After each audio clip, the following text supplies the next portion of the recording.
आज जो हम जीवन व्यतीत कर रहे हैं ये कलयुग है। और ये तो हमें साफ साफ दिख गया, क्योंकि इस कोरोना काल में जितनी मृत्यु हो रही है इससे हमें लगता है कब सृष्टि का अंत हो जाए वो हम नहीं जानते। लेकिन क्या आपको पता है सृष्टि का अंत इतनी जल्दी नहीं होने जा रहा। जी हाँ, अभी भी सृष्टि के अंत होने में 3000 कुछ साल बाकी हैं। जी हाँ, वाकई हैरान कर देने वाला है। आज इस खास प्रोग्राम में हम आपको बताने वाले हैं 4 युग। जी हाँ, सतयुग, त्रेता युग, कलयुग और देवर युग। आखिर इन सब युगों का आरंभ कैसे हुआ और अंत कैसे हुआ, और जिस युग में हम जी रहे हैं कलयुग का अंत कैसे होगा। स्वागत है आपका हमारे चैनल नेक्स्ट 9 न्यूज में। एक बार फिर से मैं आपके साथ सादिका कौर। आज इस खास रिपोर्ट में बताने वाले हैं इन चारों युगों का अंत कैसे हुआ। आखिर इन युगों में लोगों की आयु कितनी होती थी, लंबाई चौड़ाई कितनी होती थी, और तब से लेकर अब तक कितना डिफरेंस आ चुका है। तो देखिए हमारी खास रिपोर्ट। हम सभी जानते हैं कि हिंदू पुराणों के अनुसार कालखंड यानी समय को 4 युगों में बांटा गया है।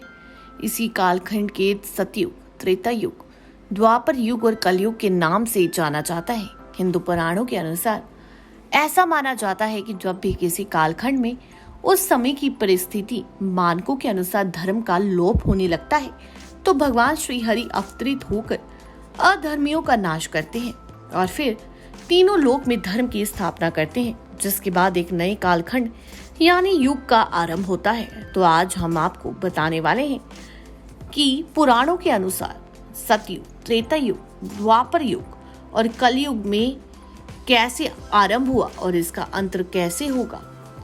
वैसे तो हिंदू धर्मशास्त्रों के अनुसार इन चारों युगों का कई बार परिवर्तन हो चुका है, परंतु ऐसा माना जाता है कि सृष्टि के आरंभ में सबसे पहला कालखंड यानी युग सतयुग था। सतयुग की काल अवधि 4800 दिव्य वर्ष अर्थात 17 करोड़ 2 लाख 8 हजार मानव वर्ष मानी गई है।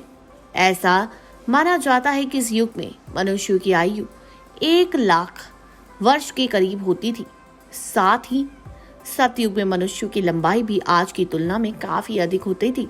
इस युग में पाप की मात्रा 0 विश्व अर्थात 0%, जबकि इस युग में पुण्य की मात्रा 20 विश्व यानी 100% होती थी। फिर भी इस युग में श्री हरि ने मत्स्य, कुर्म, विरहा, नरसिंह रूप में अवतरित हुए थे।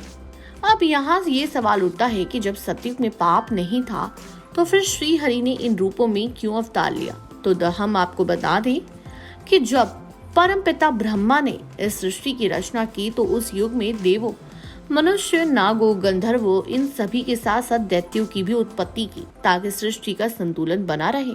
और इसी संतुलन को बनाए रखने के लिए सतयुग में श्री हरि शंखा अनुसार हिरण्यकश्यप दैत्य और हिरण्यकश्यप का वध करने के लिए विभिन्न रूप में अवतरित हुए।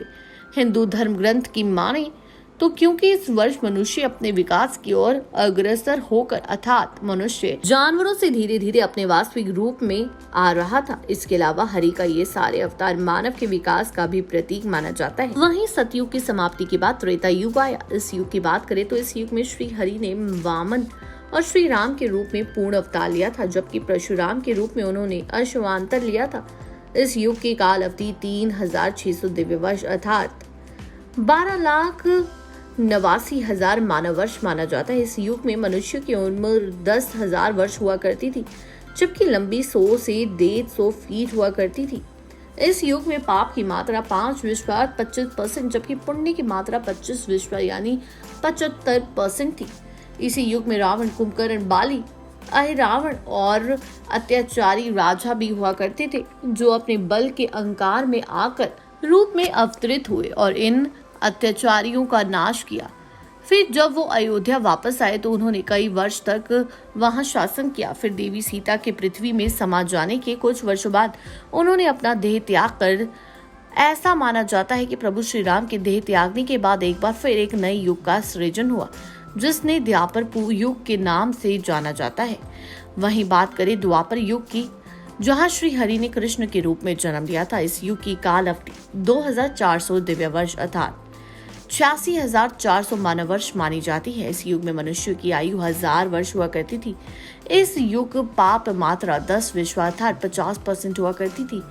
द्वापर युग को योद्धाओं का युग भी कहा जाता है। इस युग में धर्म का तेजी से क्षय होने लगा था। चारों ओर अधर्म अपना पांव तेजी से पसारने लगा था। तब भगवान श्री कृष्ण ने पापियों का एक एक नाश करना शुरू किया। और जब महाभारत युग के पश्चात सारे अधर्मियों का नाश हो गया, तब युधिष्ठिर को हस्तिनापुर का राजा घोषित किया गया। जिस समय युधिष्ठिर का राज तिलक हो रहा था, उसी समय गांधारी अपने सभी पुत्रों की मृत्यु का जिम्मेदार मानते हुए भगवान श्री कृष्ण को पाप दे दिया था, यानी कि श्राप दे दिया था। गांधारी ने भगवान श्री कृष्ण को श्राप देते हुए कहा कि कृष्ण, जिस तरह तुमने मेरे कुल का नाश किया है, उसी तरह तुम्हारे भी कुल का नाश होगा। और उसके बाद नाश हो गया श्री कृष्ण की कुल का। उसके बाद पांडवों ने 36 ईयर्स तक हस्तिनापुर पर राज किया। फिर गांधारी के देश श्राप के कारण भगवान श्री कृष्ण की द्वारिका नगरी स्थित दिन ब दिन बिगड़ने लगी। द्वारकावासी मदिरा पीकर आपस में ही लड़ने लगे और एक दूसरे को मारने लगे। ये देखकर एक दिन भगवान श्री कृष्ण पूरे यादव वंश को प्रभास ले आए, परंतु वहां भी श्राप के कारण संपूर्ण यादव वंश एक दूसरे के खून के प्यासे हो गए और अंत में हालात इतने बिगड़ गए कि पूरा यादव वंश ही खत्म हो गया। उसके बाद एक दिन भगवान श्री कृष्ण एक वृक्ष के नीचे विश्राम कर रहे थे। उसी समय किसी शिकारी ने भगवान श्री कृष्ण पर ही निशाना साध दिया, क्योंकि भगवान ने मृत्यु लोक में जन्म लिया था, इसलिए इस मनुष्य रूपी शरीर से एक दिन उन्हें दूर होना ही था। अंत भगवान श्री कृष्ण ने अपना देह त्याग दिया और बैंकुट धाम चले गए। वहीं बात करते हैं, उधर जब इस बात की सूचना युधिष्ठिर को मिली तो उनको भी समझ नहीं आया कि अब उनके जीवन का उद्देश्य खत्म हो चुका है। द्वापर युग उस समय अपनी समाप्ति की ओर था और कलयुग का आरंभ होने लगा था। इसी बात को ध्यान में रखते हुए युधिष्ठिर ने हस्तिनापुर का राजपाट परीक्षित को सौंप दिया और खुद चारों भाइयों द्रौपदी सहित हिमालय की ओर अंतिम यात्रा की ओर निकल पड़े। फिर पांडवों के हस्तिनापुर से निकलने के कलयुग का आरंभ हुआ और आज हम इसी कलयुग में जी रहे हैं। इस युग में पाप की मात्रा 15 यानी 75% बताई जाती है और वहीं पुण्य की मात्रा 5 यानी 25% मानी जाती है। आपको बता दें कि अभी कलयुग का प्रथम चरण ही चल रहा है और ऐसा माना जाता है कि कलयुग आरंभ 3102 ईसा पूर्व से हुआ था, यानी अभी तक कलयुग ने 5120 वर्ष ही पूरे किए हैं, जबकि इसके अंत होने में अभी 42,06,880 वर्ष बाकी है। परंतु कलयुग का अंत कैसे होगा, इसका वर्णन पहले ही ब्रह्म पुराण में किया जा चुका है। ब्रह्म पुराण के अनुसार कलयुग के अंत में मनुष्य की आयु महज 12 साल रह जाएगी। इस दौरान लोगों में द्वेष और दुर्भावना बढ़ेगी। कलयुग की उम्र जैसे जैसे बढ़ती जाएगी, वैसे वैसे नदियां सूखती जाएगी। बेईमानी और अन्याय से धन कमाने वाले लोग बढ़ने लगेंगे और इस तरह हो जाएगा कलयुग का अंत। जी हाँ, लाखों से लाखों साल जीने वाले लोगों में से धीरे धीरे लोग आए जो हजारों साल जिए, फिर लोग आए जो 100 साल जिए। आज उम्र 100 साल से भी कम है। एक दौर वो भी आने वाला है जब लोगों की उम्र महज 12 साल रह जाएगी। सिर्फ 12 साल में ही लोगों की मृत्यु होना शुरू हो जाएगी और 12 साल की जिंदगी के बाद ही खत्म होगा कलयुग और हो सकता है उसके बाद फिर से सतयुग आए। जानकारी अच्छी लगी हो चैनल को सब्सक्राइब करें, बेल आइकन दबाना ना भूलें। धन्यवाद।